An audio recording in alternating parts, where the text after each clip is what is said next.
నమస్తే, welcome to our channel. ఈరోజు వచ్చేసి మన ముందు పాస్టర్ జాన్ పాల్ గారు ఉన్నారు. ఆయనతో మనం మాట్లాడదాం. నమస్తే అండి. నమస్తే వినోద్, బాగున్నా? బాగున్నా అండి. మీరు ఎలా ఉన్నారు? దేందాలు బాగున్నా వినోద్. సో మనం డైరెక్ట్ టాపిక్లోకి వెళ్ళిపోదాము. ఓకే. సో ఫస్ట్ వచ్చేసి మీ దగ్గర నుంచి కొన్ని ఆరోపణలు వచ్చాయి. ఏంటి అంటే మీరు ఫస్ట్ వెళ్ళినప్పుడు అది హత్య అని చెప్పేసి మీరు కూడా ఫస్ట్ మాట్లాడారు. దాని తర్వాత మళ్ళీ మీ ఛానల్లో రిలీజ్ చేశారు. ఏంటంటే ఇది హత్య కాదు వినోద్. ఇప్పుడు అన్నదానికి మధ్యలో కొంచెం పాజిటివ్. ఓకే, అది హత్య అని ప్రారంభం నుంచి ఇప్పటి వరకు నేను ఎప్పుడు అనలే. మీరు స్టార్టింగ్ లో మాట్లాడారు కదా అస్సలు చర్చి దగ్గర. చర్చిలో మాట్లాడింది ఒక లేఖన భాగాన్ని తీసుకొని అన్నాను తప్ప ఓకే, పేరు ప్రస్తావించి ఇది హత్య అని నేను మాట్లాడలే. ఓకే, దాని మీద అనుమానాలను వ్యక్తం చేయలే. ఓకే, బైబుల్లో ఒక వచనాన్ని తీసుకొని ప్రవీణన్న విషయంలో జరిగింది ఇదే అన్నాను, అంతే తప్ప హత్య జరిగింది నేను అనలే. ఓకే. ఎందుకన్నాను ఆ మాట అంటే ఆ రోజున్న వాతావరణం, నేను ఆ చర్చిలోకి ఎంటర్ అయ్యాను కదా, ఎంటర్ అయ్యే దగ్గర నుంచి బయటకు వచ్చేంత వరకు మొత్తం బయట లోపల అంతా కూడా చంపేశారు చంపేశారు చంపేశారు చంపేశారు అందరూ ఇదే మాట. ఇంకేంటంటే నెక్స్ట్ నువ్వే జాగ్రత్త, నెక్స్ట్ నువ్వే జాగ్రత్త అన్న తర్వాత డిబేట్లు చేసి ఎక్కువ ఆర్గ్యుమెంట్ చేస్తుంది నువ్వే కాబట్టి నువ్వు జాగ్రత్త నువ్వు జాగ్రత్త అంటే మొత్తం వాతావరణం అంతా ఎలాగుందంటే చంపేశారని ఉంది. అప్పటికి ఇంకా పోలీస్ వాళ్ళ దగ్గర నుంచి ఎలాంటి సీసీటీవీ ఫుటేజ్ కానీ ఎలాంటి ఎక్స్ప్లెనేషన్ కానీ రాలే అప్పటి వరకు. కాబట్టి వాళ్ళు చెబుతున్నది అక్కడ ఉన్నటువంటి వాతావరణాన్ని చూసి మీరు మాట్లాడారు. అక్కడ కూడా నేను హత్య అని మెన్షన్ చేయలే. నా నైజం ఏంటంటే ఒక విషయం అది అవునా కాదా తెలిసేంత వరకు కూడా దాని మీద స్పందించడం నాకు తెలియదు. ఎందుకంటే ఆ ధైర్యం రాదు నాకు. నిజంగా అది విషయం అని తెలిస్తే ఆ వచ్చే ధైర్యం వేరేగా ఉంటుంది. వాళ్ళు చెప్పి వీళ్ళు చెప్పి ఇలా విన్నప్పుడు ధైర్యం రాదు, అది నాకు ఆ ప్రేరేపణ రాదు. అయితే అక్కడ నన్ను పిలిచి మాట్లాడమన్నారు కాబట్టి 2 మాటలు ఏం మాట్లాడాలో తెలియదు నాకు. అంతకుముందు అందరూ ఏం మాట్లాడారంటే అన్న ఇలా చేసేసారు అలా చేసేసారు అనేటట్టు మాట్లాడారు. అయితే నేను ఆలోచించుకొని ఏం చేశానంటే నాకు తెలియదు ఏం చేశారో, కాబట్టి నేను ఇది హత్య అని చెప్పకూడదు. కానీ ఇక్కడ ఉన్నటువంటి వాతావరణం ఏంటంటే కంప్లీట్ గా హత్య హత్య అని అందరూ అలాగే మాట్లాడుతున్నారు. నేను అక్కడికి వెళ్ళి కూర్చోగానే ఆ బాడీ దగ్గర ఉన్నటువంటి వాళ్ళు నేరుగా వచ్చి నా దగ్గరకు వచ్చి షేక్ హ్యాండ్ ఇచ్చి, బ్రదర్ మీ మెసేజ్ చూస్తూ ఉంటాం బాగుంటాయి అని చెప్పి వాళ్ళు నాతో మాట్లాడారు. మాట్లాడగానే నేను ఒక మాట అడిగాను. అంతవరకు నేను ప్రవీణ్ అన్న వాళ్ళ ఫ్యామిలీని చూడలే. అప్పుడు వెంటనే ఉన్నానంటే తమ్ముడు అక్క ఎక్కడ ఉంది అని అడిగాను. అంటే ప్రవీణ్ అన్న సత్యమని పిల్లలు ఎక్కడ ఉన్నారు అని. ఎందుకంటే చూద్దాం వాళ్ళని, ఇంక మరొకసారి ఈ ఎకేషన్ రాదు. అన్న ఉంటే నేను హైదరాబాద్ వచ్చినప్పుడు ఇంటికి వెళ్ళే అవకాశం ఉండేది. ఎందుకంటే నేను హైదరాబాద్ వస్తున్న ప్రతిసారి ఇంటికి 2 బ్రదర్ని పిలిచేవాడు. అయితే నేను ఎప్పుడు వెళ్ళలే, అవకాశం రాలే. అయితే అన్నయ్య లేడు కదా, ఒకసారి ఫ్యామిలీని చూద్దామని ఎక్కడ అని అడిగితే లేరన్నా వాళ్ళు వేరే చోట ఉన్నారు, రాలేదు ఇక్కడికి అన్నారు. అదేంటి ఇక్కడికి రాకుండా అంటే అన్న ఇది ఫ్యామిలీ ప్యాక్ అన్నా అన్నారు. ఇది ఫ్యామిలీ ప్యాక్ అన్నా, మొత్తం ఫ్యామిలీకి థ్రెట్ ఉందన్న అన్నట్టుగా అన్నారు. ఇప్పుడు మనకు ఇన్ఫర్మేషన్ పోలీస్ వాళ్ళు ఇవ్వలే, ఇంకా ఎంతసేపు ఉన్న వీళ్ళే మాట్లాడుతున్నారు. పైగా ఫ్యామిలీ మెంబర్స్ లేకపోతే చర్చ్ మెంబర్స్ ఆ టీంలో ఉన్న వ్యక్తులు ఏమన్నారు, ఇది ఫ్యామిలీ ప్యాక్ అంటే ఏ ఇంటెన్సిటీ వస్తుంది మనకి, అమ్మో అనే ఫీలింగ్ వస్తుంది. సో ఏమైనా జరిగిందేమో నాకు కన్ఫర్మ్ గా తెలీదు, లేదా వేదికెక్కి ఇలా చంపేశారు అలా చంపేశారు అనడానికి నా దగ్గర ఆధారాలు లేవు.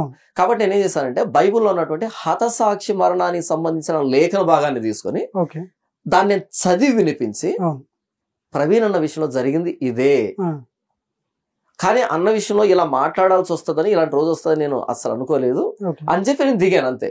అంతేగాని దాని మీద అనుమానాలు కానీ ఒకరు చంపారని కానీ ఏది నేను విన్నటువంటి దాన్ని బట్టి మాట్లాడాను. ఓకే. తర్వాత 2 రోజుల తర్వాత నేను వీడియో చేశాను. ఏమని ఫుటేజ్ వచ్చాక చేశారు. ఎప్పుడైతే ఆ సీసీటీవీ ఫుటేజ్ వచ్చిందో, నయారా పెట్రోల్ బంక్ ఎదురుగా వచ్చిందో, అప్పుడు ఇమ్మీడియట్ గా రియలైజ్ అయ్యాను.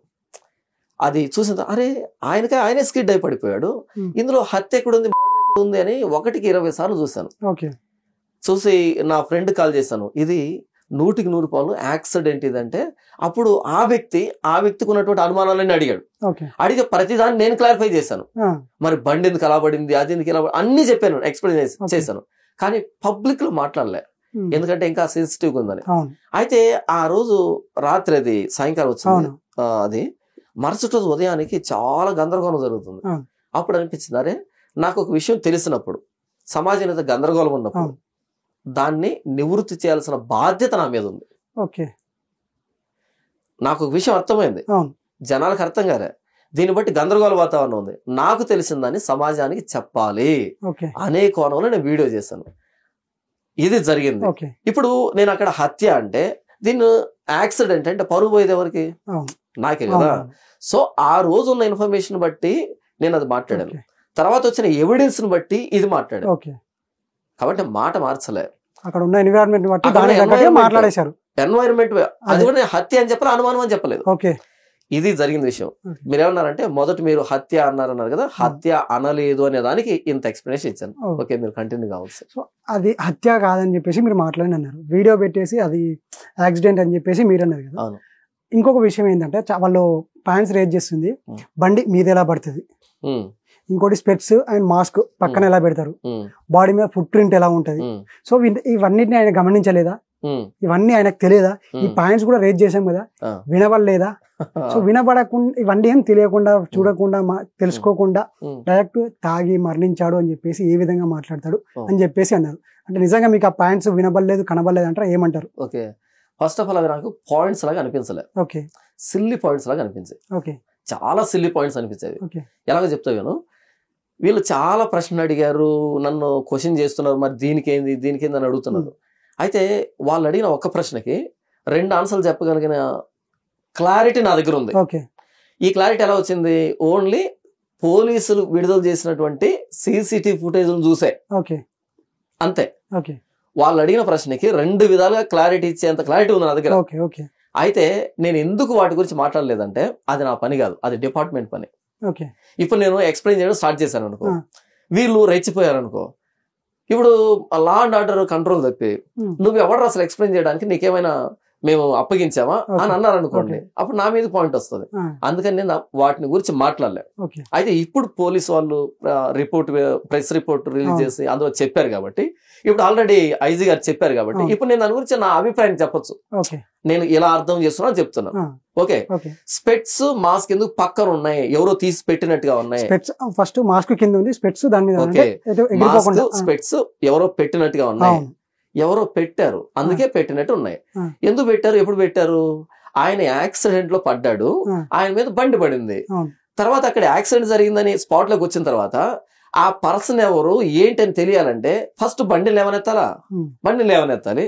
లేవనెత్తిన తర్వాత మాస్క్ ఉంది, అద్దాలు ఉన్నాయి. ఇప్పుడు అది తీస్తే కదా ఆ పర్సన్ ఎవరో తెలుస్తుంది. మీకు అర్థమైందా? అవి తీస్తేనే తెలుస్తుంది. ఇప్పుడు అవి 2 తీస్తారు, తీసి ఏం చేస్తారు? మాస్క్ బండి తీసి ఏం చేశారు? మాస్క్ ని అద్దాలను తీశారు, పక్కన పెట్టారు. అప్పుడు ఎవరో ఫోటో తీశారు. ఇందులో పెద్ద అంటే తీసి అక్కడ పెట్టి ఫోటో తీశారని అంటున్నారా? మనిషి మీద బండి పడిపోయింది కదా, బండి కింద మనిషి ఉన్నాడు, ఎవరో యాక్సిడెంట్ లో చనిపోయారని ఇన్ఫర్మేషన్ వచ్చింది. ఇప్పుడు స్పాట్ లోకి వచ్చారు, ఆఫీసర్లు వచ్చారు లేదా వ్యక్తులు వచ్చారు. వచ్చిన తర్వాత ఆ మనిషి ఎవరో బండి కింద ఉన్నాడు, ఎలా తెలుస్తుంది? తెలియదు. అప్పుడు ఏమంటారు ఆటోమేటిక్ గా ఆఫీసర్లు, ఆ బండిని తీయండి అంటారు, లేదా వాళ్ళే తీస్తారు. ఆ బండిని ఏం చేస్తారు, అలా అని ఇలా మొత్తానికి ఇలా ఎత్తాడు కదా, చిన్న విషయం కాదు కదా, బుల్లెట్ కనీసం ఒక 5-6 మంది ఎత్తాలి. ఓకే, వాళ్ళందరూ ఇలా ఎత్తి దాన్ని పక్కన పెట్టాల్సి వస్తుంది. పక్కన పెట్టారా? ఇప్పుడు మాస్క్ బహుశా అది కొట్టుకుపోయిన మాస్క్ ఇలా ఉండొచ్చు, ఇలా ఉండొచ్చు, ఇలా ఉండొచ్చు, మొత్తానికి ఆ మాస్క్ అనేది ఎక్కడ తగులుకో ఉండొచ్చు, లేదా ఇక్కడే ఉండొచ్చు, ఇలా ముఖం పగిలింది కదా. సో ఆ రాపిడ్ లో మాస్క్ అనేది ఇలా వెళ్ళిపోయి లేదా ఎలా వెళ్ళిపోయి ఉండొచ్చు, లేదా ఎలా వచ్చి ఉండొచ్చు, లేదా ఇలాగే ఉండొచ్చు. మొత్తానికి మాస్క్ అనేది ఆయన ఫేస్ ని కవర్ చేస్తూ ఉండొచ్చు ఎక్కడో చోట. ఓకే, అప్పుడు ఏం చేయాలి? పర్సన్ ఎవరో తెలియాలంటే ఏం చేయాలి? మాస్క్ తీసే ముఖం పగిలిపోయి ఈ ముఖం అంతా ఇంత స్వెల్లింగ్ వచ్చి వాచిపోయి పర్సన్ ఎవరో గుర్తుపట్టలేని విధంగా అయిపోయాడు ఆయన. ఇలా ఫ్రంట్ చూస్తే మీకు పర్సన్ కనపడ్డు.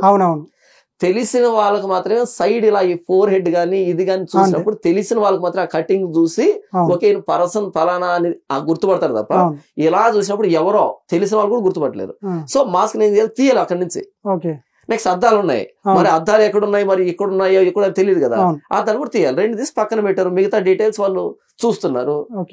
మాస్క్ అది తీసి పక్కన పెట్టారంటే అంటే మీరు అంటున్న పాయింట్ ఏంటంటే కింద పడ్డ పర్సన్ కాబట్టి మాస్క్ ఉంటే ఏంటంటే గుర్తుపట్టలేదు కాబట్టి మాస్క్ ఇట్లా తీసి స్పెట్స్ ఇట్లా పక్కన పెట్టి వాళ్ళు ఫోటో తీసి ఉండే అవకాశం ఉంది అని అదే అంటున్నా. అంటే మాస్క్ అండ్ స్పెట్స్ తీసి పక్కన పెట్టి ఫోటో తీసి పెట్టవచ్చు అనేసి అంటున్నారు, అంతేనా? తీసి పక్కన పెట్టినప్పుడు మిగతా వాళ్ళు ఫోటో తీసి ఉండొచ్చు. ఓకే, ఇంకా డీటెయిల్స్ కావాలి కదా. ఇలా మాస్క్ ఉంది, ఇలా ఉండిపోయింది, ఓకే.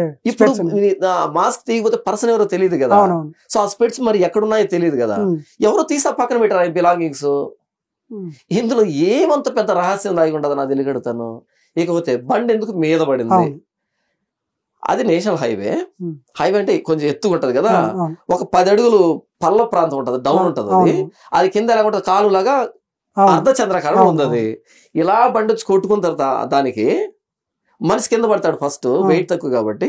తర్వాత బండి మీద పడుతుంది.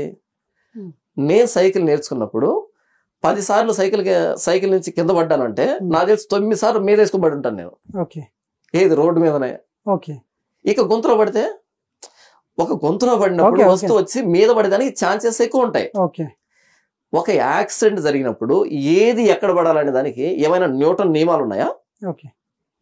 యాక్సిడెంట్ జరిగింది బుల్లెట్ మీద, సో అకార్డింగ్ టు న్యూటన్స్ పలానా లా ప్రకారం ఇది ఇక్కడ పడాలి, ఇక్కడ ఏమైనా ఉందా? లేదు. ఓకే. యాక్సిడెంట్ అంటే అది ఎలా పడుతుందో కూడా తెలియదు, ఓకే. ఏది ఎక్కడ పడుతుందో తెలియదు. అవును. మనం ప్రెడిక్ట్ చేయలేము దాన్ని. అవును. ఇంత చిన్న విషయాన్ని ఏదో పెద్ద ఏమంటారు, సైంటిస్ట్ లాగా. పెద్ద సైంటిస్ట్ కాదు, సిబిఐ ఆఫీసర్ ట్రైనింగ్ ఇచ్చే లెక్క బిల్డప్ అయ్యాడు. అది ఎలా ఎందుకు పడింది, అలా ఎందుకు పడింది. సరే, ఇప్పుడు అది ఓకే. మరి ఫుట్ ప్రింట్ గురించి ఏమంటారు? అది ఫుట్ ప్రింట్ అని మీకు ఎవరు చెప్పారు? సో అంటున్నారు వాళ్ళు. ఒక్కసారి మీరు షూ వేసుకొని ఉమ్, అలా నీళ్ళలో అద్ది పక్కన ఇలా పెట్టి చూడండి. స్టాంప్ వేయండి. ఆ, దాని షేప్ ఎలా ఉంటది, ఈయన ఆ టీ షర్ట్ మీద ఉన్నటువంటి షేప్ ఎలా ఉంటుంది, రెండు కంపేర్ చేయండి. ఓకే. అంటే షూ ప్రింట్ ఎలా ఉంటుందో తెలియకుండా ఇది ఒక ఎవిడెన్స్ లాగా మాట్లాడడం ఎంత అమాయకత్వం ఇది. ఓకే. షూ ప్రింట్ కదా అక్కడ ఉన్నది. మీరు 1 సార్లు చూడండి, షూ ప్రింట్ లేదు అక్కడ. ఓకే. సరే షూ ప్రింటే అనుకుందాం కాసేపు, ఓకే. ఎందుకంటే ఆర్గ్యుమెంట్ నడవాలిగా. ఓకే. షూ ప్రింటే అనుకుందాం కాసేపు. ఓకే. అంటే అలా పెట్టి వెళ్ళిపోయారా? అంటే తన్నితే ప్రింట్ పడ్డాయి. తన్నినప్పుడు ఏం పడాలి, ఇది పడుతుందా ఇది పడుతుందా, రెండు పడతాయి. అవును, రెండు పడతాయి. గట్టిగా పడాలంటే ముందు భాగం కాదు వెనక భాగం పడాలి. అవును, గట్టిగా తన్నాలంటే అవును, వెనక భాగం పడాలి, అప్పుడు గట్టిగా పడుతుంది. అవును. ఆల్రెడీ చంపిన తన్నాల్సిన అవసరం ఏంటి? చంపి తీసుకొచ్చి పడుకోబెట్టి తర్వాత బుల్లెట్ పెట్టారు అని అన్నప్పుడు ఆల్రెడీ చనిపోయినటువంటి తన్నాల్సిన అవసరం ఏంటి? ఫస్ట్ తన్నొచ్చు. ఓకే తన్నారు అనుకుందాం, ఉమ్, ఓకే ఇలాగే తన్నారు వాళ్ళకి ఈ వాటం అనుకుందాం కాసేపు. ఓకే. ఒక్కసారి తన్నారా? ఒక్కసారేనా? ఓకే. ఒక్కసారి అంటే చనిపోయాడా? ఓకే. అదేంటంటే బుల్లెట్ క్రాష్ గార్డ్ ఉంటది కదా, ఉమ్, అప్పటికే ఇప్పుడు బండి నడుపుతూ ఉన్నప్పుడు చాలా డస్ట్ ఫామ్ అవుతుంది. ఓకే. బండి మీద డస్ట్ ఉంటుంది, అలా అంటే మీకు డస్ట్ వస్తుంది కదా. అవును. ఆ బండి వచ్చి మీద పడింది ఆయనకి. మరి ఏ పార్ట్ అక్కడ కూర్చుందో మనకు తెలియదు, అది పెట్రోల్ మార్కో మనకు తెలియదు. ఓకే. లేదా ఆయన చాలా సందర్భాలు పడి లేచి వచ్చాడు. అవును. కోదార్ దగ్గర గానీ, లేకపోతే చాలా places లో. ఏమంటారు రామవరపాడు దగ్గర అవును. గానీ, లేకపోతే ఇంకో చోట కేసర్ దగ్గర గానీ అవును. చాలా సందర్భాలు పడి లేస్తూ వచ్చాడు ఆయన. అవును. ఆయన పడుకున్నాడు ఆయన పార్కులో. ఉమ్, వీటన్నిటిలో ఎక్కడి మార్కు పడిందో మనకి ఎలా తెలుస్తుంది? అక్కడే పడిందని గ్యారంటీ ఏంటి? కేసర్ దగ్గర పడ్డాడు, అవును. అక్కడ అంబులెన్స్ కూడా వచ్చింది ఆయన ట్రీట్మెంట్ ఇవ్వడానికి. ఉమ్, వాళ్ళు ఫస్ట్ ఎయిడ్ చేశారన్నారు. ఉమ్, అక్కడ ఎందుకు కాకూడదు ఇది? ఓకే. నెక్స్ట్ ఇంకొక చోట లారీ కింద పడిపోయాడు, రోడ్డు మీద పడ్డాడు, అవును. ఇలా దొర్లాడు ఆయన, అవును. పడిపోయి దొర్లాడు. అవును. మీరు చూసారా? చూశాను. అక్కడ ఎందుకు కాలేదు అది? తర్వాత రామవరపాడు దగ్గర పడ్డారు, ఎలా పడ్డాడు మాకు ఫుటేజ్ ఇంకా లేదు అది. అవును. అక్కడ పడినప్పుడు మరి ఇక్కడ ఎందుకు అయి ఉండదు? తర్వాత పార్క్ లో పడుకున్నాడు, పడుకుని చక్కగా పడుకుంటాడు, దొర్లున్నాడా? తర్వాత వాటర్తో మొహం ఫేస్ వాష్ కడుక్కొని, చేస్తున్నాడు. ఫేస్ వాష్ చేసినప్పుడు ఇక్కడ పడి ఏమైనా దుమ్ము అంటుకుంటుందేమో. మొత్తానికి ఇన్ని చోట్ల పడి లేచి వచ్చిన వ్యక్తి ఇప్పుడు హెల్మెట్ మీద అది ఉంది, డస్ట్ అవును. ఉంది, అవును. డస్ట్ ఉంది. ఇక్కడ రామవరపాడు రింగ్ దగ్గర ఉన్నప్పుడు డస్ట్ ఉంది అక్కడ. ఆ, మరి ఆ డస్ట్ ఎవరు అక్కడ కూడా తన్నారా? ఓకే. లేదు కదా. ఓకే. డస్ట్ అంటుకున్న ప్రతిసారి తన్నారు అంటే ఎట్టవుతుంది అది? ఓకే. ఆయన ఇక్కడ షూ మార్క్ కాదు. ఓకే. అంటే షూ మార్క్ ఎలాగుంటుందో కూడా తెలియదా? ఓకే. ఒక పెద్ద మార్క్ ఉంటే షూ మార్కేనా? ఆయన పడినప్పుడు ఏమో ఇలా పడి ఇలా తిరిగాడేమో ఎవడు తెలుసు? ఓకే. లేదా ఆయన దాని కింద పడినప్పుడు ఎంతసేపు పెనుగులాడాడో మనకేం తెలుసు? లేదా పక్కన పడి దాన్ని ఎత్తపోయి మరల మీద వేస్తున్నాడేమో ఎవరికి తెలుసు? ఓకే. మొత్తానికి ఆయన పడ్డాడు. నెక్స్ట్ మార్నింగ్ 9 o'clock దాకా అక్కడ ఒక పర్సన్ ఉన్నాడనే విషయం ఎవరికి తెలియదు. ఓకే. సో పడినప్పుడు ఏం జరిగింది, ఎంతసేపు పెనుగులాడాడు, స్పాట్ లో ప్రాణం పోయిందా, లేకపోతే కాసేపు ఉన్నాడా, లేవనైతే ప్రయత్నం చేశాడా, అవును. ఇవన్నీ మనకు తెలియనప్పుడు ఈ ఒక్క మార్కు పట్టుకొని చంపారంటావా? ఏమన్నా లాజిక్ ఉందా ఇక్కడ అసలు? అది అసలు షూ మార్క్ కాదు. నంబర్ 2, తన్నేవాడు ఈ ముందు భాగంతో కాదు మొత్తం పాదవుతో తన్నప్పుడు ఇంకో హాఫ్ ఎక్కడ? అవును. ఓకే. నెక్స్ట్ తన్నాడు అనుకుందాం, ఒకసారి తన్నాడా? 4-5 సార్లు తన్నాలి కదా. అప్పుడు ఒకటైందో పడుతుంది, అవును. 4-5 పడాలి కదా. ఇది ప్రశ్న. ఓకే. మీరు ఇంతలా ఇవి మాట్లాడుతున్నారు కదా, ఉమ్. సో మరి ఏమైనా డబ్బులు తీసుకొని మాట్లాడిపిస్తున్నారా అని చెప్పేసి కూడా అంటున్నారు. దానికి ఏమంటారు? ఓకే, నేను ఇంతలా మాట్లాడుతున్నా కదా, డబ్బులు తీసుకొని మాట్లాడుతున్నా ఇది ఎందుకు అడుగుతున్నా అంటే, మీరు వైన్ దగ్గరికి వెళ్ళినప్పుడు ఆ వీడియో పెట్టారు కదా, సో అప్పుడు వచ్చేసి వాళ్ళ పోలీస్ వాళ్ళు ఏమన్నారంటే ఆ వీడియో మేము రిలీజ్ చేయలే అని చెప్పేసి చెప్పారు కదా, మరి అప్పుడు కూడా వీడియో ఎందుకు పెట్టలేదు, డబ్బులు కూడా తీసుకున్నారా అని చెప్పేసి మాట్లాడుతున్నారు. మంచి ప్రశ్న అడిగా వినోద్. పోలీస్ వాళ్ళు ఏమన్నారంటే ఆ వీడియో మేము రిలీజ్ చేయలేదు అన్నారు. అవును, వీడియో రిలీజ్ చేయలేదు అన్నారు, కానీ వీడియోలో కంటెంట్ తప్పని చెప్పలే. ఓకే ఓకే, మేము వీడియో రిలీజ్ చేయలేదన్నారు, వీడియోలో కంటెంట్ అబద్ధం అని చెప్పలే. లేదా అన్న సతీమణి ఉన్నారు కదా, సతీమణి కానీ లేకపోతే వాళ్ళ ఫ్యామిలీ మెంబర్స్ కానీ లేదా వాళ్ళ టీం మెంబర్స్ కానీ వచ్చి ఈయన ప్రవీణ్ కాదు అని చెప్పలే. వీడియో మీరు రిలీజ్ చేశారా, నేను రిలీజ్ చేశానా, పోలీస్ వాళ్ళు రిలీజ్ చేశారా, ఇంకోరు రిలీజ్ చేశారా పాయింట్ కాదు ఇక్కడ. వీడియోలో ఉన్నదెవరు అది ప్రశ్న. పోలీసు వాళ్ళు రిలీజ్ చేయలేదు. మరి మొన్న ఐజీ ప్రెస్ మీట్ పెట్టాడు కదా, అప్పుడు ఏ వీడియో చూపించాడు? ఇదే చూపించాడు.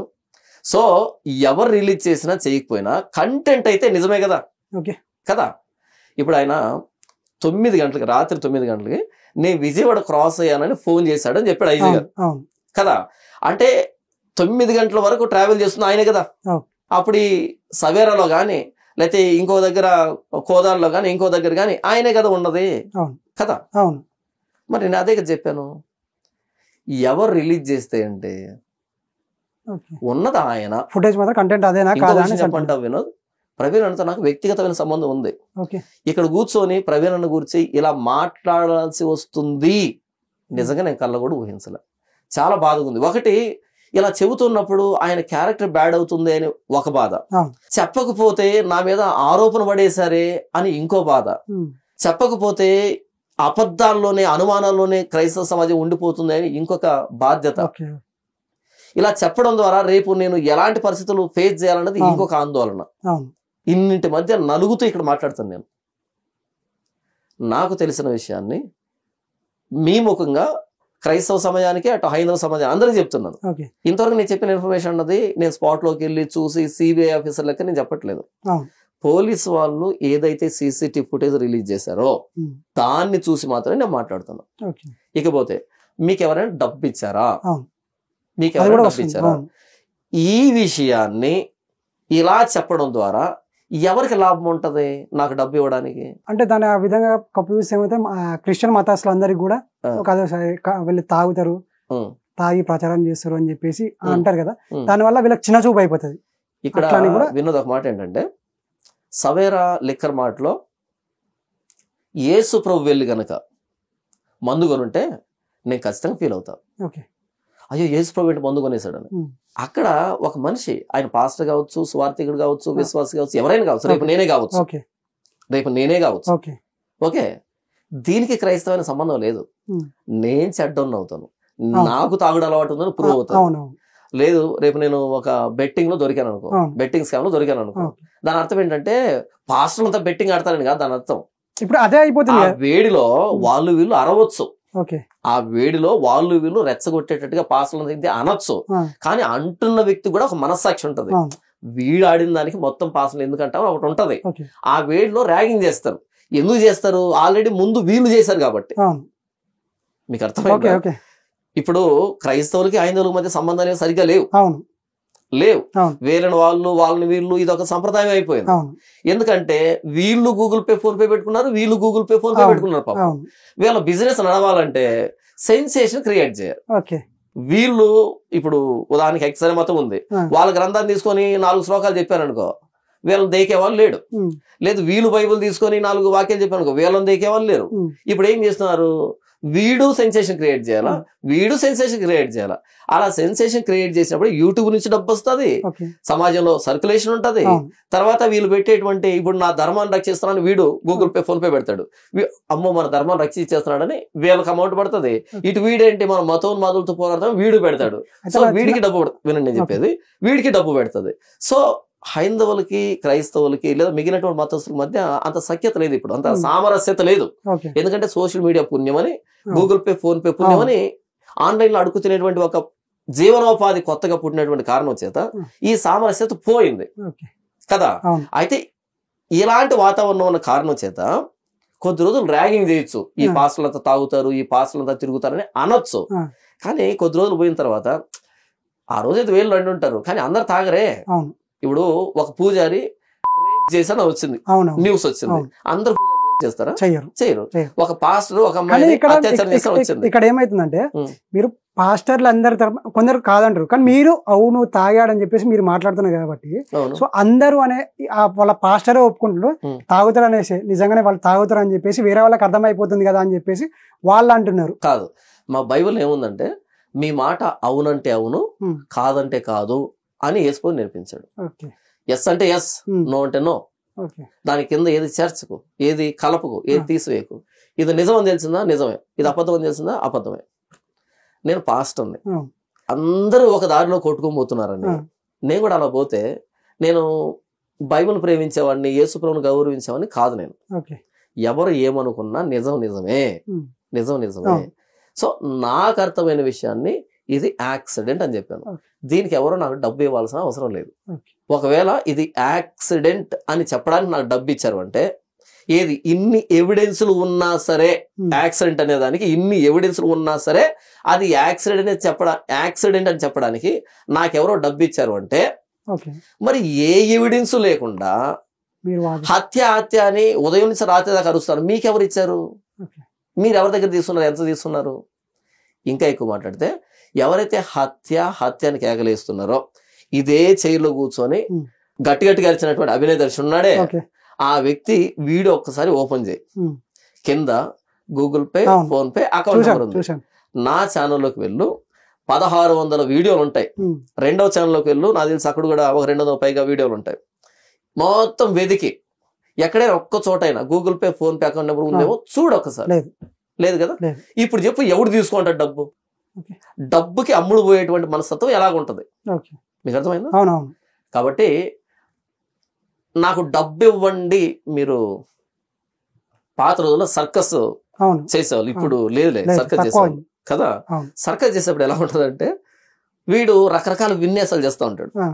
ఆ విన్యాసాలు చేసేటప్పుడు ఆ ముందు ఒక తెల్లటి ఖర్చు పెడతారు. వీడు విన్యాసం అంతా దేనికి? డబ్బుల కోసం. ఆ ఖర్చు మీద చిల్లర వేస్తారు కదా. అన్ని విన్యాసాలు చివరిలో ఇంటి ఖర్చు అంతా మూట కట్టుకొని వెళ్తాడు. ఇంకో సెంటర్కి వెళ్తాడు, మరలా విన్యాసాలు వేస్తా ఉంటాడు. అక్కడ నిలబడుకొని ఒరే నా కోసం ఎంటర్టైన్ చేస్తున్నాను కూడా కుదరదు. నీ కోసం ఎంటర్టైన్మెంట్ కాదు అది. ఆ ఖర్చీలో చిల్లర పడాలంటే కాసేపు నిలబెట్టాలి కదా. ఎగ్జాక్ట్ గా గూగుల్ పే, ఫోన్ పే పెట్టే ఈ దరిద్రులంతా 4 రోడ్ల కోడల దగ్గర సర్కస్ చేసే వాళ్ళకంటే హీన వీళ్ళు. ఇప్పుడు ఇంకో మాట చెప్తాను, ఒకవేళ వీళ్ళు మిగిలినటువంటి విషయాలు చెప్పి గూగుల్ పే, ఫోన్ పే పెట్టుకున్నారంటే ఏదోలే వాళ్ళు బ్రతుకు తెరువు అనుకుంటాను నేను, పెద్ద మనసు చేసుకుని. కానీ ఒక వ్యక్తి ప్రాణాన్ని అడ్డు పెట్టుకొని, ఒక వ్యక్తి పీనుగును అడ్డు పెట్టుకొని, ఆ పీనుగు మీద పేలాలు ఏరుకున్నట్టుగా ఆయన చావుని మాసిపోకుండా ప్రతిరోజు ఫ్రెష్గా మాట్లాడుతూ, సెన్సేషన్ చేస్తూ, ఇంకా కాసుల కోసం మాట్లాడుతానంటే ఇంతకంటే దౌర్భాగ్యులు ఉంటారు ఈ ప్రపంచంలో. ఇంకో మాట చెప్తాను, ఆయన్ను పోగొట్టుకొని ఆయన భార్య ఎంత కుమిలిపోతుంటది, ఆయన పిల్లలు ఎంత కుమిలిపోతుంటారు, ఆయన కుటుంబీకులు ఎంత కుమిలిపోతుంటారు. ముఖం చూపించుకోగలరా? ఏదో తాగాడో తిన్నాడో మొత్తానికి ఏదో చనిపోయాడు, ఏమంటారు అంత్యక్రియ అయిపోయింది, ఏదో బాధను మింగుకుందాం అనేటప్పటికీ అర్ధగంటకు ఒక వీడియో వస్తుంటే వాళ్ళు బ్రతకాల చచ్చిపోవాలా? ఆ బిడ్డలకు పెళ్లి కావాలా వద్దా? వాళ్ళకి సమాజంలో తిరగాల వద్దా? ఇప్పుడేంటి తెలుసా, ఐజీ గారు ప్రెస్ రిపోర్ట్ పెట్టి ఆయన పోయిన నెల కూడా ఈ విధంగా ట్రాన్సాక్షన్ జరిగింది వైన్ షాప్ కి అని అంటే, అలా మేము నమ్మం. 6 నెలలు ట్రాన్సాక్షన్ కావాలంట. 6 నెలలు ఎక్కడెక్కడ తాగాడు అంటే ఏం చేయాలనుకుంటున్నారు? ఇంతకీ మొత్తం పరుగునంతా రోడ్డు మీద పెడదాం అనుకుంటున్నారా? నీకేంటి ఒక అర్ధగంట వీడియో చేసుకుంటావు, గూగుల్ పే, ఫోన్ పే పెట్టుకుని అరుస్తావు, పోయేది ఎవరు? నాశనం అయ్యి చనిపోయేవాడు ఎటు చనిపోయాడు, అది మంచి వచ్చాడు దేవుడికి అయిన సంబంధం. కానీ బ్రతికున్నోళ్ళు ఎలా సర్వైవ్ కావాలి? నువ్వు ఎవడవు అసలు? ఆయన భర్త చనిపోతే రోడ్డు మీదకి వచ్చి నాకు న్యాయం జరగాలని అడగాల్సింది ఎవరు? ఆమె మాకు పోస్ట్ మార్టం కూడా వద్దు, బాడీని ఇవ్వండి అన్నప్పుడు నీకు కనీస జ్ఞానం ఉంటే నువ్వు ఆలోచించొద్దా? అక్కడికి చెప్పారు, మార్చేమని చెప్పారంటే ఒరే మాకు థ్రెట్ ఉంది అన్నారు. అయినా సరే వదిలిపెట్టారా? వదిలిపెట్టలే. నేనేమంటున్నానంటే, కందకు లేదు చామకు లేదు, తోటకూరకి ఎందుకు దొరదని ఒక సామెత. కందగడ్డ దొరద ఉందంటే అర్థం ఉంది, చామగడ్డ దొరద ఉంటే అర్థం ఉంది, తోటకూరకి ఎందుకు దొరద? ఓకే కందకు లేదు చేమకు లేదు, తోటకు లేదు దొరద అని భార్య మౌనంగా ఉంది, తమ్ముడు అందరూ మౌనంగా మౌనంగా ఉన్నాడు, ఉన్నారు, బంధువులు మీకెందుకు? మౌనంగా ఉన్నారు, టీం అంతా మౌనంగా ఉంది. మీకెందుకు? వీళ్ళెవరి మధ్యలో అవును. ఊర్లో పెళ్లి కుక్కల హడావిడి అన్నట్టుగా అవును. ఎందుకు అరుస్తున్నారు మీరు అసలు?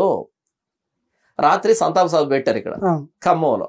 మీరెవరా సంతాప సభ పెట్టడానికి? చనిపోయింది ఎవరు? సంతాప సభ పెట్టాల్సింది ఎవరు? ఇప్పుడు మీ నాన్న చనిపోయాడు, నేను పెట్టుకున్నాను అనుకోండి, తద్దినమో ఏమంటారు, శ్రద్ధాంజలి అంటారా, అంతే, శ్రద్ధాంజలి ఏదో అంటారు దాన్ని, దినాలంటారు, దినం అంటారు కదా. అది నేను పెట్టుకున్నాను అనుకో, మీకేం అనుమానం వస్తుంది? అదేంటి చనిపోయింది అదే అంటారు కదా. అవునా? ఇప్పుడు ఏం చనిపోతే నువ్వెందుకు పెట్టావు సంతాప సభ? ఇంకొక చోట ఇంకొక చోట ఇంకొక చోట ఎందుకు పెడుతున్నావు? అభిమానం అనుకోవచ్చు, గ్రాటిట్యూడ్ అనుకోవచ్చు కదా. సరే అభిమానం కదా, ఆ. 1 ఎకరా అమ్మి ఉమ్. 1 ఎకరా అమ్మి, లేకపోతే నీ ఇంట్లో వాళ్ళ మెడలో ఉన్నటువంటి హారాలు నెక్లెస్లు అమ్మి, ఉమ్. లేకపోతే ఎక్కడైనా వడ్డీకి డబ్బు తీసుకొచ్చి పెట్టబ్బా అభిమానంగా. మరలా సంతాప సభ పెడతామని గూగుల్ పే ఫోన్ పే పెట్టి ఓకే. ఇవ్వండి ఇవ్వండి అని అది తప్పు. ఆల్రెడీ అడుగు తింటున్నావు. ఉమ్. ఆయన చనిపోయినప్పటి నుంచి అబ్బా, నాకు తెలిసి ప్రవీణ్ అన్న చనిపోతే గుండె పగిలిపోయేటట్టు ఏడ్చుంటుంది ఆ కుటుంబం. ఉమ్. కానీ ఆయన చనిపోయిన దగ్గర నుంచి అంతకంతగా సంపాదించిన దరిద్రులు వీళ్ళు. ఓకే. ఇంకో మాట చెప్పంటావా, ఇక్కడ కూర్చొని అభినయ్ దర్శన్ ఉన్నాడు కదా, ప్రవీణ్ పగడాలన్న మరణించక ముందు రోజు ఈయన సబ్స్క్రైబర్లు చూడు, ఉమ్. ఈ రోజు ఆయన సబ్స్క్రైబర్లు చూడు. ఇప్పుడు 50K. అప్పుడు నాకు తెలిసి 17కో ఎంతో ఉండేది, ఆ. 17కో 20 ఎంతో ఉంది. ఉమ్. ఇది కూడా ఎవరో చెప్పారు నాకు. Okay okay. ఇప్పుడు ఎంత వచ్చింది? 54K ఉంది. 54K ఉంది. ఆ. ఏ మహాజ్ఞానాన్ని పంచిన, ఆ. ఏ సమాజాన్ని ఉద్ధరించే పని చేసి ఎంతమంది వచ్చారు? ఓకే. రెచ్చగొట్టి రెచ్చగొట్టి రెచ్చగొట్టి రెచ్చగొట్టి వచ్చారు. అవును. ఇకపోతే అమౌంట్ ఎంత? చాలా అక్కడ రావచ్చు. పోరాటం చేస్తున్నా, ఇక్కడ పోరాటం చాలా చేస్తున్నా. రావచ్చు. అవునా? ఉదయం నాకు తెలిసి బ్రష్ చేయకుండా లైవ్ పెట్టడం. అవును. ఎందుకు?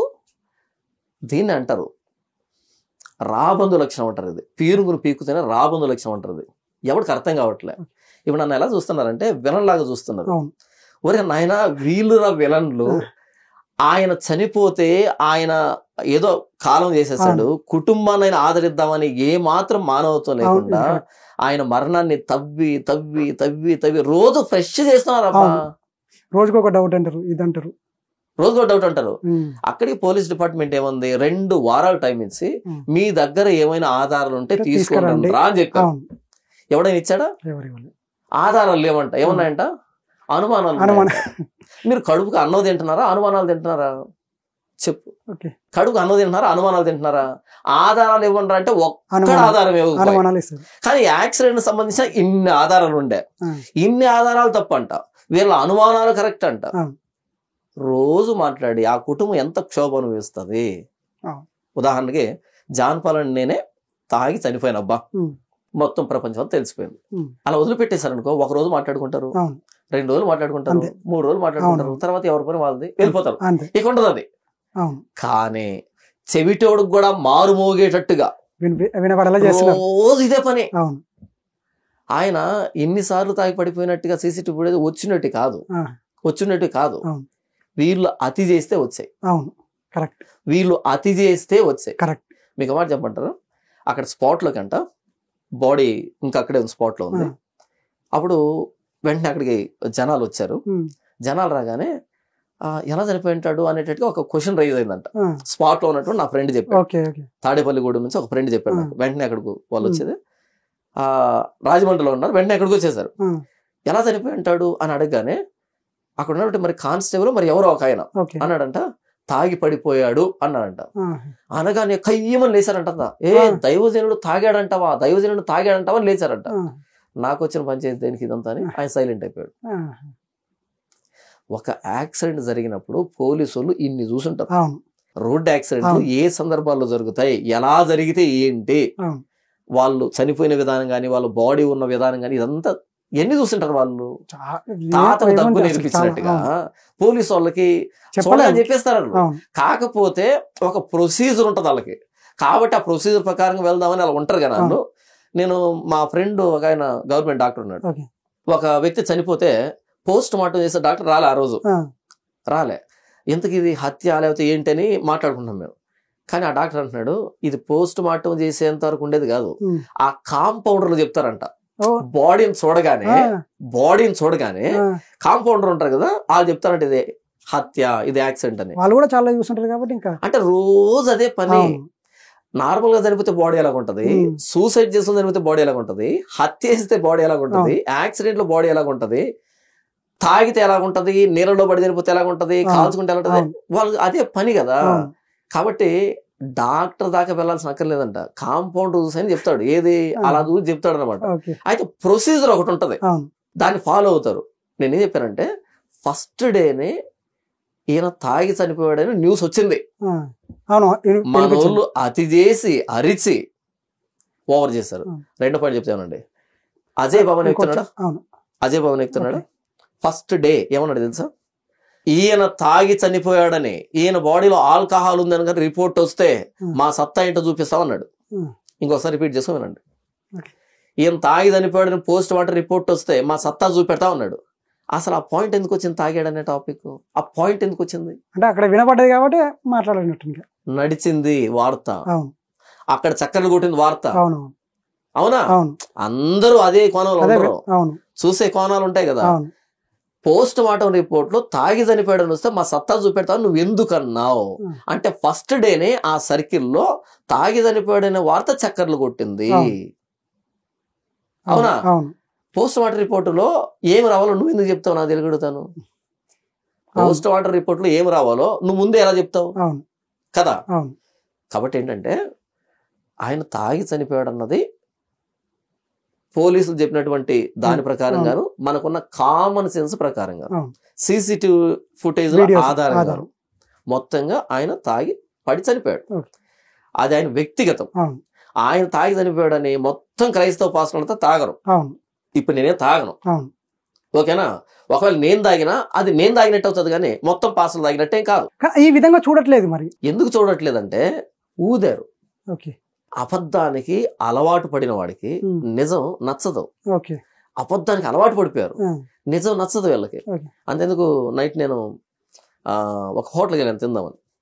ఆ హోటల్కి వెళ్తే నన్ను గుర్తుపెట్టారు ఇద్దరు, అక్కడ పని చేస్తున్నటువంటి వెయిటర్స్ ఉంటారు కదా, ఇద్దరు గుర్తుపెట్టారు. పాస్ గారండి వందనాలు అంటే, ఏంటి మీరు ఎక్కడ అంటే, ఒక చిన్న పని మీద వచ్చానంటే, అయ్యా మీరు మాస్క్ పెట్టుకోకుండా ఎలా తిరుగుతున్నారు జాగ్రత్త. ఎందుకు అన్నా, మీకు తెలియదు అయ్యా ప్రవీణ్ గారిని ఎలా పొట్టను పెట్టుకున్నారు అన్నారు. ప్రవీణ్ గారిని పొట్టను పెట్టుకోలేదు, ఆయన యాక్సిడెంట్ అయిపోతే చంపారు అంటున్నారు. వాళ్ళని పక్కకు పిలిచి మీరు చూసారా, మీ దగ్గర ఆధారం ఉందా, పోలీసులు ఈ ఎవిడెన్స్ ఇచ్చారు, ఈ ఎవిడెన్స్ ఇచ్చారు, ఆయన ఎలా చనిపోయాడు, ఎలా ఇప్పటి వరకు వాళ్ళ కుటుంబ సభ్యులు మాట్లాడారా? అవును, ఎందుకు మాట్లాడలేదు అసలు వాళ్ళు? ఏం మాట్లాడతారు, మాట్లాడడానికి ఏముంది అక్కడ, మాట్లాడడానికి ఏముంది. ఒకవేళ వాళ్ళు ఆ సీసీటీవీ ఫుటేజ్ లో వేరే పర్సన్ ఉంటే కనుక ఈ వ్యక్తి ప్రవీణ్ కాదు అని మాట్లాడతారు. అంటే వాళ్ళ చెల్లెలు ఫస్ట్ వాయిస్ రైజ్ చేసింది కదా, ఆయన మా బ్రదర్ కాదు, లెగ్స్ కొంచెం కదా. ఎక్కడ రైజ్ చేయాలి ఆవిడ వాయిస్? రిపోర్ట్ వచ్చినాక పోలీస్ స్టేషన్కి వెళ్ళి వాయిస్ రైజ్ చేయాలి. పోలీస్ స్టేషన్కి వెళ్ళి ఆధారాలు ఏముందంటే అక్కడ నిరూపించాలి, ఇదిగో మా అన్న హైట్ ఇది. అయినా సీసీటీవీ ఫుటేజ్ హైట్ ఎలా కనపడింది? లెగ్స్ బట్టి చూసి అబ్జర్వ్ చేసి సీసీటీవీ ఫుటేజ్ లెగ్స్ కనిపించాయా అని చెప్పింది. మళ్ళీ 5.9 ఎంతో చెప్పారు, నాది 5.6. నేను బుల్లెట్ మీద కూర్చుంటే కాళ్ళు స్పష్టంగా కింద తేటగా కింద అంతే, నీట్ గా అంతే. ఆయనది 5.9. ఆనవా? పైగా షూ వేసుకో అన్నాడు, ఆనవా? ఇంకా ఫీట్ వేరేగా ఉంటుంది. ఆయన నాకు తెలియగడుతాను, వీళ్ళు ఇంత తెలివితేటలు ఉన్న వాళ్ళు ఎందుకు ఇక్కడ మిగిలిపోయారు? వీళ్ళు ఇండియన్ గవర్నమెంట్ కి రాలోనో లేకపోతే సిబిఐ ఆఫీసర్లు గానో లేకపోతే ఈ ఇంటెలిజెన్స్ డిపార్ట్మెంట్ ఎక్కడ పనిచేసి చావచ్చు కదా, ఎందుకు ఇక్కడ మిగిలిపోయారు వీళ్ళు? ఇన్ని తెలివితేట పెట్టుకొని బైక్ మీద ఒక స్టిల్ చూపించి ఇక్కడ కాలు చూపించి చూసారా హైట్, ఇన్ని తెలివితేటలు పెట్టుకొని ఎందుకు మిగిలిపోయారు ఇక్కడ? ఎవరైనా ఫీజు కట్టుకోలేక మిగిలిపోయారా? 2 వారాలు పోలీసు వాళ్ళు టైం ఇచ్చి ఆధారాలు తీసుకున్నారంటే లక్ష్యంగా తీసుకుని వెళ్ళు.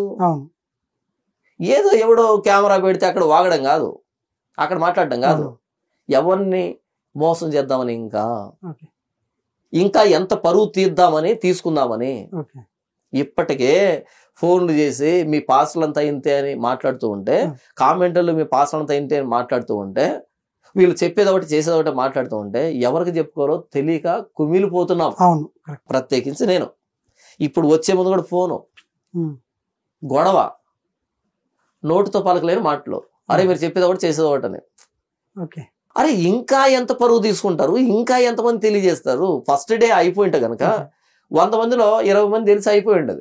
ఎవరో పాస్ చనిపోయాడు, యాక్సిడెంట్ చనిపోయాడు, కొంతమంది తాగాడు అంటున్నారు, కొంతమంది హత్య అంటున్నారు, అయిపోయాడు కదా. దాన్ని సాగదీసి అంగార గ్రహం మీద కూడా వాళ్ళు కూడా వింటున్నారు ఇప్పుడు. అది అంత దూరం వెళ్ళింది. ఇది తెలియని వాళ్ళు కూడా తెలిసిపోయింది, అందరూ తెలిసిపోయింది. ఇంతటితో ఆపినా బాగుండేది. ఇంకా ఆపట్లే. ఇంకా మరలా కేసు రీఓపెన్ చేస్తారంట, కేసును సిబిఐకి అప్పగిస్తారంట, సుప్రీంకోర్టు దాకా వెళ్తారంట, ఫారిన్ నుంచి వస్తారంట. అంటే కాస్త కోస్త మిగిలిన పరువు కూడా ఉండకూడదు అనమాట, మొత్తం తీసేద్దామని ఇంక ఉండకూడదు అనమాట. ఇంకోటి చిన్న డౌట్, ఇప్పుడు ఇన్ని గణం చెప్పారు కాబట్టి మరి రిపోర్ట్ ఎందుకు లేట్ ఇచ్చారనేసి అనుకోవచ్చు. రిపోర్ట్ ఎందుకు లేట్ ఇచ్చారంటే వాళ్ళే చెప్పారు, పోలీసు వాళ్ళు ఏమన్నారు, ఆధారాలు తెస్తారేమోనని చాలా మందికి నోటీసులు ఇచ్చాం, ఆధారాలు తీసుకున్నాడు అని చాలా మందిని. నోటీస్ వచ్చేసి ఏ విధంగా ఇచ్చారంటే, మీరు తప్పుడు ప్రచారం చేస్తారు, ప్రచారం ఎవరైతే చేస్తారో వాళ్ళందరినీ తీసుకెళ్లి లోపల విధంగా. మరి అంతే కదా. ఇప్పుడు ప్రజలు ఎమోషనల్ గా బాధలో ఉన్నారు, ఎమోషనల్ గా చాలా వీక్ గా ఉన్నారు ప్రజలు. ఓకే, ఈ టైంలో ఆధారం లేకుండా మాట్లాడడం అన్నది తప్పు కదా. ఆధారం ఉన్నప్పుడు మాట్లాడు, ఆధారం ఉన్నప్పుడు పోలీసు వాళ్ళకి తీసుకొని ఇవ్వు, వాళ్ళ ఇంట్రాగేషన్ కి కోఆపరేట్ చేయి. అలా హంతకుల్ని నిందితులు పట్టుకుంటాం. అలా కాకుండా నీ కెమెరా ముందు మాట్లాడుతుంటే నీకు ఎవడిచ్చాడు రైట్? అసలు ఇంత జనాభా గందరగోళం అవుతూ ఉంటే ఏం. మీకు మాట చెప్తాను, ఇది హత్య అని అరిచేటప్పటికంట అక్కడ ఆ బాడీ దగ్గరంట చాలా మంది ఎవరైతే వీళ్ళు చంపింటారు అనే ఆరోపణలు వచ్చాయో వాళ్ళ కోసం వెతికారంట కొట్టడానికి. ఒకవేళ ఆ టైంలో ఈ వ్యక్తి ఇక్కడ ఉంటాడు అని అడ్రస్ తెలుసుంటే బతకనిచ్చే వల్ల ఆ కోపం, ఆ కసిలో 4 గుద్దులు గుద్దితే ఏమవుతాడు మనిషి? సరిపోతాడు కదా. ఈ పాపానికి బాధ్యులు ఎవరు? అక్కడికి వచ్చి మాకు న్యాయం జరగాలంటే ఒక అర్థం. అక్కడికి వచ్చి వీడు చంపాడు అన్నప్పుడు అప్పుడు ఎంత ఎమోషన్ క్రియేట్ అవుతుంది మీకు అర్థమవుతుందా? మాకు దీని మీద అనుమానం ఉంది, మాకు ఫెయిర్ గా ఇన్వెస్టిగేషన్ చేసి మాకు నిజాలు చెప్పండి, అంతవరకు మేము ఎక్కడి నుంచి కాదలం అన్నా బాగుంటది. అప్పుడేంటి, సరే అది హత్య లేదా యాక్సిడెంట్ ఆ కోణంలో దర్యాప్తు చేస్తారు, మొత్తానికి ఎదురు రిపోర్ట్ వస్తే అయిపోతుంది. అలా కాకుండా ఇదిగో ఈ ఎక్స్ అనే పర్సన్ చంపాడు, వై అనే పర్సన్ చంపాడు, జడ్ అనే పర్సన్ చంపాడు అన్నప్పుడు అక్కడున్న వ్యక్తులకి వీళ్ళ అడ్రస్ ఏమైనా తెలిసి ఉంటే ఏం చేసి ఉండేవాళ్ళు? వెళ్ళే వాళ్ళు అంటే ఆ మూమెంట్ లో మాకు ప్రతీకారం కావాలనిపిస్తుంది ఎవరికైనా సరే, నాకైనా సరే. నన్ను మీరు లాగి కొట్టారనుకోండి, తిరిగి కొట్టాలని అనుకుంటా నేను కూడా, మనిషిని కాబట్టి నేను లాజిక్ గా చెప్తున్నాను. ఓకే, ఆ టైంలో ఎవరైనా దొరుకుంటే ఏంటి పరిస్థితి? లేదా అంతకంటే ముందు కొంతమంది వీడియోలు చేశారు బెదిరించి చంపేస్తామని. కెమెరా ముందు మాట్లాడేవాడు చంపడబ్బా, చంపేవాడు కెమెరా ముందు మాట్లాడు. ఎందుకు కెమెరా ముందు వాగుతాడంటే గట్టిగా కొంచెం ఎక్కువ స్ప్రెడ్ అవుతుంది, కొంచెం ఎక్కువ స్ప్రెడ్ అవుతుంది తప్ప అంతకు మించి ఇంకేముండదు ఇక్కడ. ఎవరు చంపుకోరు ఇక్కడ. చంపేవాడు క్లూ వదలడు, క్లూ ఇవ్వడు చంపేవాడు. ఇక్కడ ఏంటంటే ఆ మూమెంట్ లో ఒకవేళ వీళ్ళు ఆరోపణ చేసిన వ్యక్తుల్లో ఎవరైనా గనక అడ్రస్లు దొరికుంటే గనక ఏమై ఉండేది? సరే వీళ్ళు వెళ్ళి వాళ్ళ మీద దాడి చేశారు, అయిపోతుందా? వాళ్ళు ఇటువైపు దాడి చేయరు. ఏ పాస్ కనిపడితే ఆ పాస్ను కొట్టరు, ఎక్కడ క్రిస్టియన్స్ అంటే అక్కడ కొట్టరు. అంటే మీరు ఆధారాలు లేకుండా ఆరోపణలు చేసినప్పుడు మీకు తెలియకుండా ఎంత విధ్వంసం జరిగే అవకాశం ఉంది తెలుసా? ఇది నాకు అర్థమైంది. నీ దగ్గర ఆధారం ఉంటే మాట్లాడు, అది కూడా సమాజానికి చెప్పకు. పోలీసులు స్పందించకుండా న్యాయం జరగకపోతే అప్పుడు సమాజానికి చెప్పు. మీడియా దగ్గరకు వచ్చి ఇదిగో నా దగ్గర ఆధారం ఉంది, పోలీసులు స్పందించట్లేదు, కోర్టులో సవాల్ చేయి. ఇది ప్రాపర్ ఛానల్. కాకుండా జనాలు చదువుకున్నోడు ఉంటాడు, రకరకాల పరిస్థితుల్లో ఉంటారు. అలా చూడగానే, ఆ బ్లడ్ని చూడగానే, బాడీని చూడగానే మనిషి ఉద్వేగానికి గురవుతాడు. అప్పుడు ఏ పేరు వినబడితే ఆ పేరు మీద దాడి చేసేటువంటి ప్రయత్నం ఉంటుంది. కాబట్టి ఏంటంటే అనుమానాలను సృష్టించి, అభూత కల్పన సృష్టించి సమాజంలో 2 మతాల మధ్య ఇలాంటి విద్వేష వాతావరణం సృష్టించినప్పుడు ఈరోజు నువ్వు వెళ్ళి వాడిని కొడతావు, కొట్టినోడు ఉండడు, కొట్టించుకొని ఉండడు, నెక్స్ట్ వాళ్ళు తిరిగి దాడి చేయరా చేస్తారు. ఒక చెంప మీద కొడితే రెండో చెంప చూపించనటువంటి దేవుడు బైబుల్ పట్టుకున్న నీవే ఇంత ఆవేశాన్ని ప్రదర్శిస్తే ఇక మిగతా వాళ్ళు. కాబట్టి ఇది బాధ్యత నాది, నా బాధ్యత. ఆధారాలు లేకుండా మాట్లాడకండి, ఉత్తుత్తిన అనుమానాలు క్రియేట్ చేసి సమాజంలో వదలకండి. అందుకని 14 రోజులు అందరిని ఇన్వెస్టిగేట్ చేయడానికి, వాళ్ళకి నోటీసులు ఇచ్చి పిలిపించి మాట్లాడడానికి, ఆధారాలని సేకరించడానికి దీని అంతటికి 14 రోజులు పట్టిందని ఐజీ చెప్పాడు. అయితే నేనేమనుకుంటున్నానంటే మేబీ ప్రజలు చల్లారేంత వరకు ఉండి చెబుదాం, ఎందుకంటే ఈ ఆవేశంలో ఉన్నారు కాబట్టి ఇలా తాగి చనిపోయాడు అంటే తీసుకోలేరేమో, శాంతి భద్రతల విషయంలో విఘాతం కలుగుతుందేమో అని ఏమైనా ఇంకొక యాంగిల్ ఉందేమో అని నేను అనుకుంటున్నాను. నాకు కూడా కన్ఫర్మ్ గా తెలియదు. నిన్న ఒక ఇంటర్వ్యూలో కరుణాకర్ గారు ఏమన్నారంటే ముస్లిం అండ్ క్రిస్టియన్ ఇద్దరు ఒకటయ్యి దేశాన్ని దోచేసుకుందాము అన్న ప్లానింగ్ తో ఉన్నారు, అందుకే వాళ్ళిద్దరు కలిసిపోతున్నారు అని చెప్పేసి అన్నారు. అంటే ఫస్ట్ దేశాన్ని దోచుకుందాం, తర్వాత మీరా నేనా తీసుకుందాము, ఫస్ట్ అయితే హిందువులందరినీ తీసేసి మీదొక మాదొక కన్వర్ట్ చేసుకుని చేద్దాము అనే ఉద్దేశంతో ఉన్నారు అని చెప్పేసి కరుణాకర్ గారు అన్నారు. ఆయన మాట మీద మీరేమంటారు? దీనికి నేను బాధపడుతున్నా, ఎందుకంటే కరుణాకర్ గారికి ఈ వీడియో ముఖంగా చెప్తున్నా. ఏం చెప్తున్నానంటే ఏదైనా సందర్భం జరిగినప్పుడు ఆ సందర్భం ఎంతవరకు జరిగిందో అంతవరకే మాట్లాడితే మనం బాధ్యత కలిగిన వాళ్ళమే, మెచ్యూర్డ్ పర్సన్స్మే, నిజాయితీ కలిగిన వాళ్ళమే అవుతాం. ఏదో ఒకటి దొరికిందని దాన్ని తీసుకుని మొత్తం అంతా చుట్టేయటం ప్రయత్నం చేస్తే అది మన కుయుక్తిని, కుటిలత్వాన్ని, మన నీచి బుద్ధిని, మన అపరిపక్వతను తెలియజేస్తాం. ఇప్పుడు జాన్పాల్ అనే వ్యక్తి తాగుతూ కనిపించాడు, నా క్యారెక్టర్ గురించి మాట్లాడు, నేను ఎలాంటి ఉన్నా మాట్లాడు. కానీ పాస్టర్లు అంతా ఇంతే అన్నాం అనుకో తప్పు. లేదా ఇప్పుడు కరుణాకర్ సుగ్గున గారు తాగుతూ కనిపించాడు అనుకో, కరుణాకర్ సుగ్గున అని నేను పాయింట్అవుట్ చేశాను, ఓకే బాగుంటది. కానీ హిందువులంతా ఇంతే అంటే తప్పది, అది ఇమ్మెచ్యూరిటీ. అందులో డిసెప్షన్ ఉంది, అందులో ఏంటంటే ఒక నకిలీ తత్వం, సమాజాన్ని రెచ్చగొట్టేటువంటి తత్వం, నీ స్వార్థ ప్రయోజనం ఉంది అందులో. కాబట్టి నేనేమంటా అంటే కరుణాకర్ గారు టాపిక్ ఏంటి ఇక్కడ, ఇది ప్రమాదమా హత్య అనేటువంటి క్వశ్చన్ మీద తిరుగుతుంది. ఇది ప్రమాదమైన దానికి 1000 ప్రూఫ్స్ ఇవ్వు, నువ్వు మెయిల్ చేసినోడు అవుతావు, సమాజాన్ని ఉద్ధరించినోడు అవుతావు. కానీ ఇటు ముస్లిమ్స్ క్రిస్టియన్స్ ఏకమవుతున్నారు, దేశాన్ని దోచుకుంటున్నారు, ఇలా మాట్లాడావనుకో, ఏదో దొరికిందని మొత్తం అంతా మాట్లాడితే అది మంచిదిగా మెచ్యూరిటీ కాదు. అది నీ మాటలు వినేవాళ్ళు ఉండొచ్చు, కానీ అది మెచ్యూరిటీ కాదు. అది నీ మాటని కేవలం నిన్ను ఫాలో అయ్యే వాళ్ళు కాదు, బయట చాలా మంది వింటున్నారు. ఏమో ఇప్పుడు ఆ మాటని ఒక ఐఏఎస్ ఆఫీసర్ వినలేదని గ్యారెంటీ ఏంటి, ఒక ఐపీఎస్ ఆఫీసర్ వినట్లు గ్యారెంటీ ఏంటి, ఒక జడ్జి వినట్లు గ్యారెంటీ ఏంటి, ఒక ఇంటలెక్చువల్ కానీ చదువుకునే వాళ్ళు కానీ అందరూ మనలాగే ఉంటారు కదా. సో ఈ మాట అన్నది ఎవరు వింటున్నారో మనకు తెలియదు కదా. సో అప్పుడు మనం విశ్వసనీయతని కోల్పోతాం. టాపిక్ ఏంటి దాని గురించి మాట్లాడాలి. అక్కడి నుంచి మొదలుపెట్టి ఇప్పుడు మా నాన్న ఒక మాట చెప్తుండే, తిరుపతి పాలు కోసం వచ్చి పాడిగేదిని బేరం చేసినట్టు అని. నువ్వు వచ్చింది ఏదో కొన్ని పాలు పోస్తాడేమో, పుణ్యానికి ఉత్తి పుణ్యానికి అని పోస్తాడేమో వచ్చావు అంతే. అదేదో గ్లాస్ తెచ్చుకున్నావు, కొన్ని పోస్తాడు, సలాం కొట్టి వెళ్ళిపో. కానీ అక్కడ నిలబడుకొని పాడిగేదికి బేరం చేస్తే, నువ్వు పాడిగేదిని కొనే అంత సినిమా ఉంటే ఎందుకు వచ్చావు ఉచితంగా వచ్చే పాల కోసం? కాబట్టి టాపిక్ ఏంటి, నీ పరిధి ఏంటి, అంతవరకు మాట్లాడి వెళ్ళిపోయావు అనుకో, ఓకే మేము కూడా గౌరవిస్తాం. ఆయన ఇతర మతస్థుడైనా సరే ఇటు సమాజాన్ని సమాధానపరచడానికి ఏదో చేశాడు అని అంటాం. కానీ దీన్ని ఆసరా చేసుకొని ఏదో తిరుపతి పాలు కోసం లోపలికి రానిచ్చారు కదా అని ఆ గేదెంత, ఆ దోడెంత, ఈ 2 దోడలు కలిపి ఎంత అవుతుంది, అది ఎంత అవుతుంది, ఇంత సినిమా వద్దు. ఇప్పుడు క్రిస్టియన్స్ ముస్లిమ్స్ ఇద్దరు కలిశారనుకో, దేశాన్ని ఎలా దోచుకుంటారు? ఇదేమైనా వస్తువా? కాదు కదా. ఆయన క్రిస్టియన్స్ ముస్లిమ్స్ కలిసి దేశాన్ని దోచుకుంటుంటే మీరేం చేస్తుంటారు? అష్టాచం ఆడుకుంటా ఉంటారా?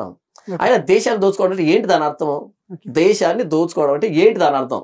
ల్యాండ్ ఆక్రమిస్తారా, లేదా బ్యాంకులు కన్నాలు వేస్తారా, లేదా పార్లమెంట్ మీద అటాక్ చేస్తారా, లేకపోతే హిందువులందరూ కోస్తారా, ఏం చేస్తారు? ఇంతకీ హిందువులందరినీ క్రిస్టియన్ గా ముస్లిం గా కన్వర్ట్ చేసేసి మనం దేశాన్ని పంచుకుందాం అన్నట్టుగా ఆ ఉద్దేశం కాదు. ఒక వ్యక్తిని ఇంకో వ్యక్తి మార్చలేడు, ఒక వ్యక్తిని ఇంకో వ్యక్తి మార్చలేడు. ఇది రాసి పెట్టుకో. లేదా నువ్వు నన్ను మారుస్తావేమో చూడు, మార్చలేం.